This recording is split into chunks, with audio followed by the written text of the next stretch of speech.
Hello, welcome to Create Together.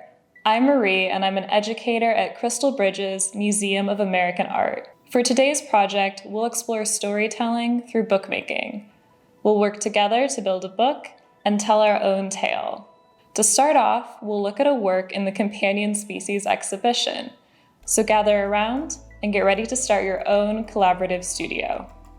What do you notice when you look at the sculpture? What details can you see? This work is made out of recycled wool blankets and is very large, about 11 feet tall and 16 feet wide. Imagine standing in front of it. What does the shape of the sculpture remind you of? The artist Marie Watt created this sculptural work to show how we are all connected to one another. The work is called Companion Species, Speech Bubble, and has words about our relationship to people and nature stitched into the wool. Some of these words are positive, such as mother, father, and neighbor.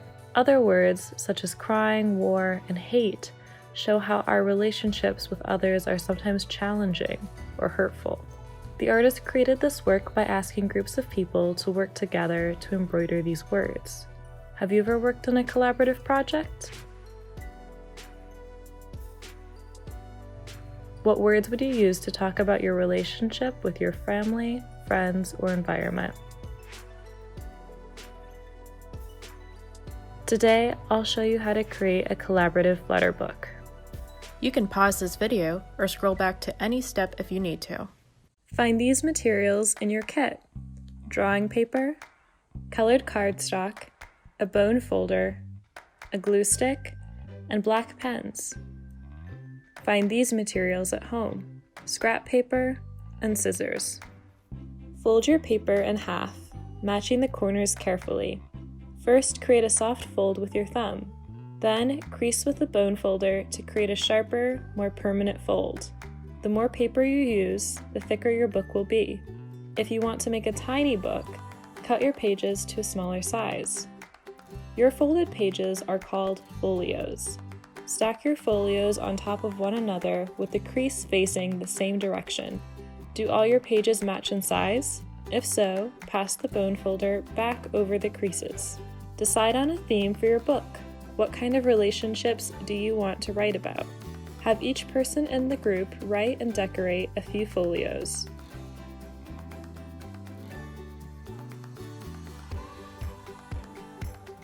Make sure to decorate only the outside of each folio, leaving space on the ends for gluing. Take one of the folios and place scrap paper inside.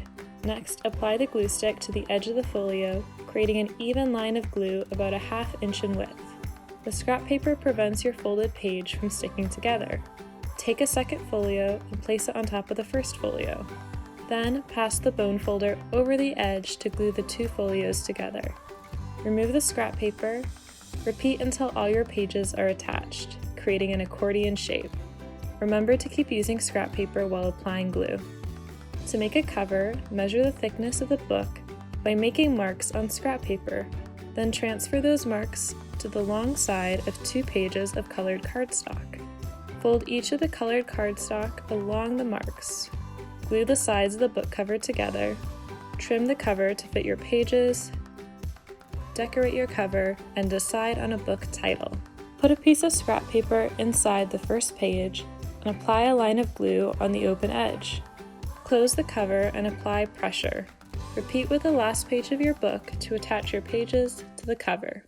Notice how the pages of your book can come right out of the spine.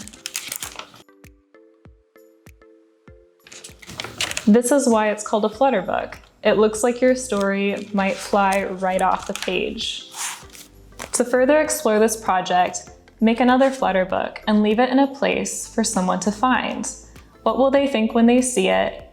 What will they wonder about the people who created it?